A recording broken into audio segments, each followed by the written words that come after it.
Shqipëria po zbrazet, emigracioni ul popullsinë me 1.2%, Tirana përjashtimi vetëm. Popullsia e Shqipërisë ka rënë me 1.2% gjatë vitit 2024, sipas të dhënave të publikuara nga Instat, duke reflektuar nivelin më të lartë të emigracionit në dekadën e fundit.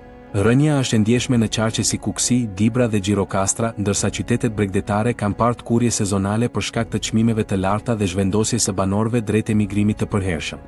Përjashtimi vetëm është Tirana, e cila tashmë përfaqëson 32.1% të gjithë popullsisë së vendit, duke u rritur më afro 30.000 banor brenda një viti. Urbanizimi dhe përqendrimi i vendeve të punës, arsimit dhe shërbimeve e kanë bërë kryeqytetin epiqendër demografike, ndërkohë që pjesa tjetër e vendit po përballet me plagje dhe boshatisje rurale. Ekspertët paralajmërojnë se nëse kjo prirje vijon, shumë zona të Shqipërisë rrezikojnë të humbin vitalitetin ekonomik dhe kulturor, ndërsa sfida për të mbajtur të rinjt në vend mbetet kritike.